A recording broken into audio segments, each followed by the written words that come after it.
Okay, so if we want to find the term containing a cubed in the expansion of 2a take 3b to the power of 9, okay, you can do this a few ways, different ways of looking at it. Alright, I'll tell you what I know. Not much, no. What I know is this. I know it's the 9th row of Pascal's triangle as far as the coefficient goes, don't I? So the binomial coefficient is going to be 9th row, but I'm not sure which actually term along that row it is, so I put I here, okay? So the binomial coefficient is going to be this. Now, I know that if that's the binomial coefficient, then 2a minus 3b are here, right? I know that minus 3b gets put to the power of r, don't I? And I know that this term would be 9 take r, because this plus this must equal 9. You guys know that, alright? So therefore, using that, I know this. Can you see when I expand these brackets here? 2 gets put to the power of whatever this is here, and a gets put to the power of whatever this is here. Now I know that I want a cubed.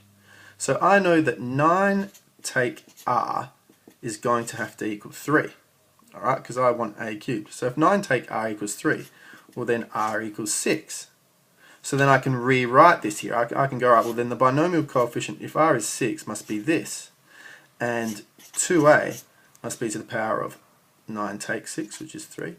And minus 3b must be to the power of 6, because this is always to the power of whatever is here, always, okay? They always match up, and then these two must always add up to what's at the top here. Okay, so then now I can find my term, okay? Alright, so I can get on my calculator and go, alright, what is this binomial coefficient here?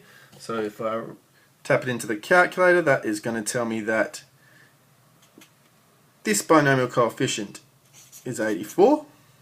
Alright, now if I was to expand these brackets here, 2 gets cubed, so that becomes 8, and a gets cubed, that becomes a cubed.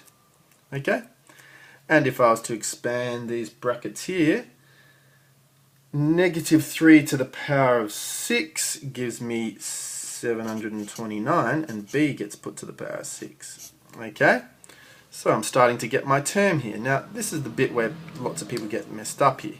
Right, what you're going to have to do here, okay, if I want my term that contains a cubed, I'm going to need to multiply the 84 with the 8 with the 729, okay? Order doesn't matter in multiplication, so all of these actually are getting multiplied together because they are actually the coefficients, aren't they? So if I multiply all them together, let's do that in my head, that is about 489,888. I didn't do that in my head, by the way.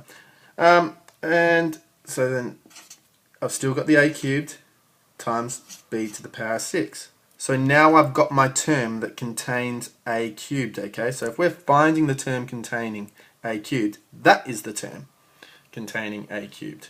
Alright? You could get a question that says, alright, find the coefficient of a cubed b to the power of 6, and that would be the coefficient. So the questions get asked different ways. That would be the coefficient there, alright? But if this one question is actually saying find the term containing this, then that whole lot is the actual term. That's the term that contains a cubed.